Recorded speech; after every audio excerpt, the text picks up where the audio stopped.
Kita kembali lagi, jangan lupa subscribe ya, semoga setiap pada waras semua.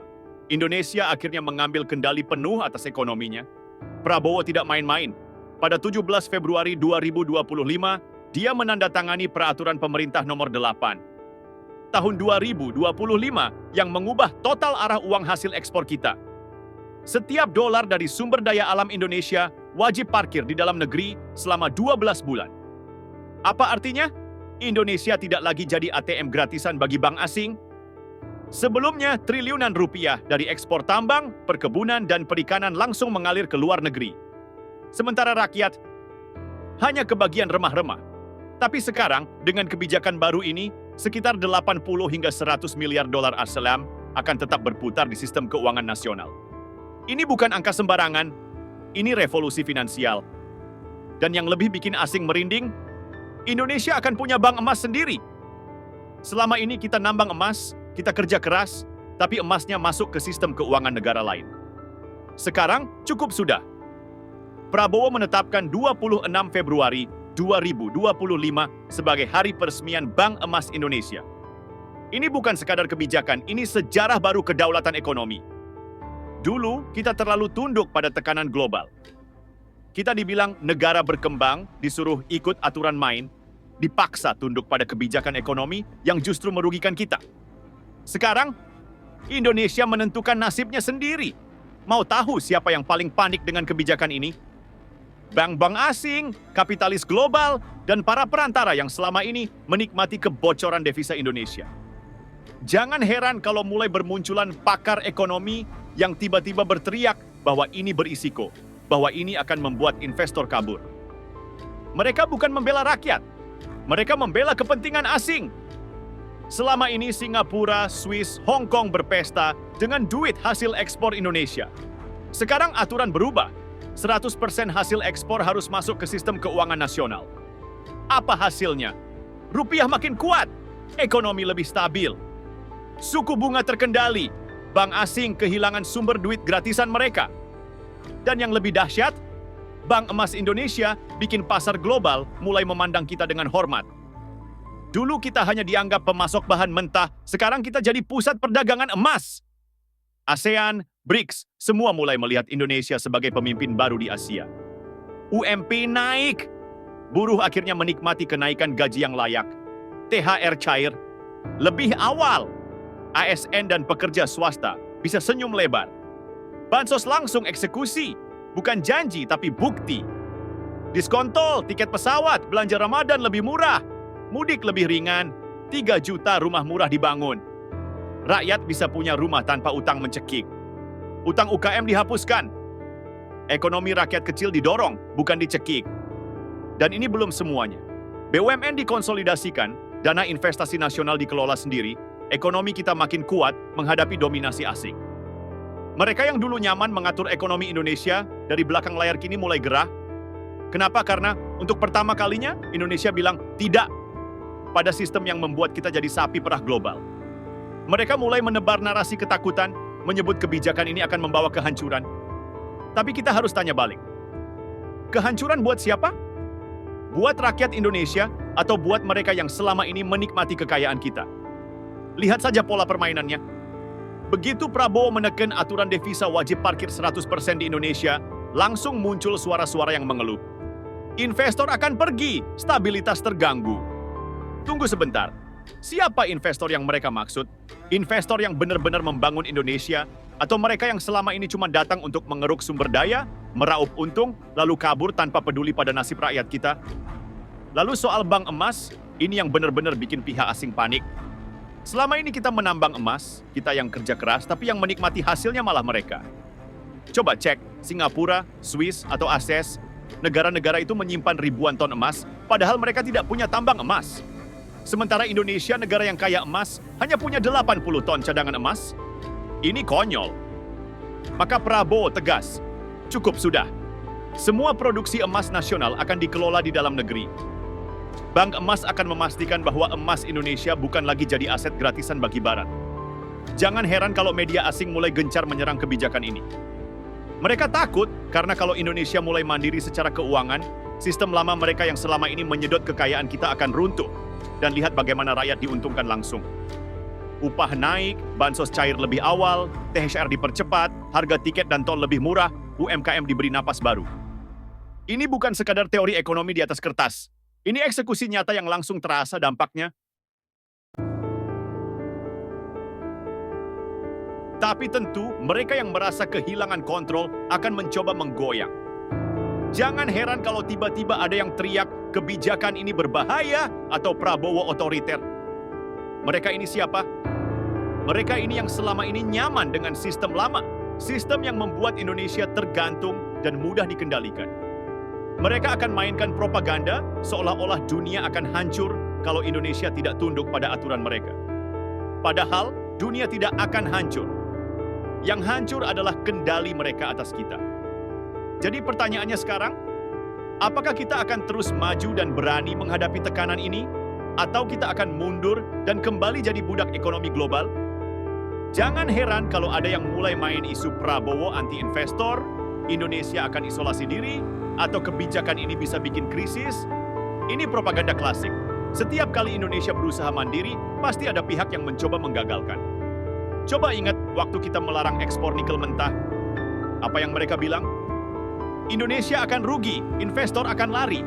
Tapi faktanya, industri nikel kita meroket. Kita sekarang punya hilirisasi, pabrik pengolahan, dan keuntungan miliaran dolar yang dulu lari ke luar negeri, sekarang tinggal di dalam negeri. Sama halnya dengan kebijakan ini. Siapa yang berteriak paling keras? Mereka yang dulu menikmati sistem lama. Mereka yang selama ini menyimpan duitnya di luar negeri, bermain proyek dengan asing, dan menikmati keuntungan dari ekonomi kita, tanpa pernah memberi manfaat nyata untuk rakyat Indonesia. Sekarang, permainan berubah. Prabowo tegas. Semua dolar hasil ekspor harus parkir di Indonesia minimal 12 bulan. Hasilnya, rupiah makin kuat, suku bunga stabil, ekonomi tidak lagi bergantung pada modal asing yang bisa cabut kapan saja. Bank emas, semua emas hasil tambang kita tidak bisa seenaknya diekspor tanpa kepentingan nasional diperhitungkan dulu. Hasilnya, Indonesia punya cadangan emas besar, rupiah punya pegangan kuat, dan kita tidak lagi dikendalikan oleh sistem dolar barat. BUMN dan investasi nasional dikonsolidasi. Artinya, Indonesia tidak lagi bergantung pada investor asing yang datang cuma mau cari untung, lalu kabur kalau ada krisis. Sekarang, kita punya kontrol penuh atas pembangunan sendiri. Ini kedaulatan ekonomi dalam bentuk nyata. Tapi tentu, mereka tidak akan tinggal diam. Tekanan akan datang dari mana-mana. Media global akan mulai memainkan isu otoritarianisme ekonomi. Investor-investor lama akan mulai mengancam hengkang. Politisi bayaran akan mulai bicara soal risiko besar. Padahal, siapa yang sebenarnya berisiko? Mereka. Bukan kita. Mereka takut kehilangan uang yang selama ini dengan mudah mereka ambil dari Indonesia. Mereka takut Indonesia bisa mandiri tanpa perlu pinjaman dari IMF atau bank asing. Mereka takut negara-negara berkembang lain mulai mengikuti langkah Indonesia. Jadi, jangan heran kalau dalam beberapa bulan ke depan akan ada tekanan besar ke Indonesia. Mulai dari tekanan ekonomi, propaganda media, hingga tekanan politik. Tapi ingat satu hal, kita sudah lebih kuat dari sebelumnya. Indonesia bukan lagi negara yang bisa ditekan semudah dulu. Indonesia bukan lagi kuli ekonomi yang hanya bisa menuruti perintah asing. Indonesia kini pemain utama, bukan sekadar penonton. Dan sekarang pilihannya ada di tangan kita semua.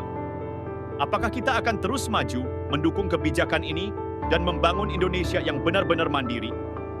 Atau kita akan membiarkan tekanan asing menang, membiarkan mereka mengambil kembali kendali, dan kembali ke sistem lama di mana kita hanya kebagian remah-remahnya? Indonesia sudah berubah. Tidak ada jalan mundur lagi. Sekarang, permainan mulai masuk ke babak berikutnya. Tekanan politik dan ekonomi akan semakin kencang. Ini bukan sekadar perdebatan biasa, ini pertarungan besar antara Indonesia yang ingin berdaulat dan kekuatan asing yang tidak rela kehilangan kendali. Jangan kaget kalau dalam beberapa bulan ke depan, Amerika, Uni Eropa, dan sekutunya mulai menyerang lewat berbagai cara. Laporan-laporan ekonomi independen mulai bermunculan. Mereka akan bilang, kebijakan ini tidak berkelanjutan. Investor akan kabur, ekonomi Indonesia dalam bahaya. Lembaga pemeringkat kredit internasional, Moody's, S&P, Fitch, akan mulai menurunkan peringkat kredit Indonesia. Mereka akan menggambarkan kita sebagai negara yang tidak ramah investor. Media barat seperti Bloomberg, Reuters, The Economist mulai memainkan narasi bahwa Indonesia mengambil langkah ekonomi berbahaya. Mereka akan mewawancarai pakar ekonomi yang mengkritik kebijakan ini dengan argumen yang sudah kita dengar berkali-kali. Kebijakan proteksionis tidak baik untuk ekonomi terbuka. Tapi mereka lupa satu hal. Indonesia bukan lagi negara yang bisa dikendalikan dengan ancaman semacam ini.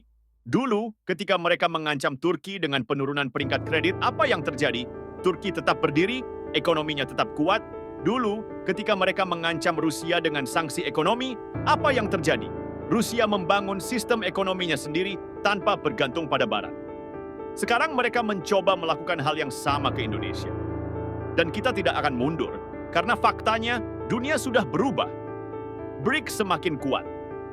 Rusia, China, India, Brazil, dan Afrika Selatan semakin solid membangun sistem ekonomi alternatif. ASEAN mulai beralih ke perdagangan berbasis mata uang lokal. Dunia tidak lagi hanya bergantung pada sistem keuangan Barat.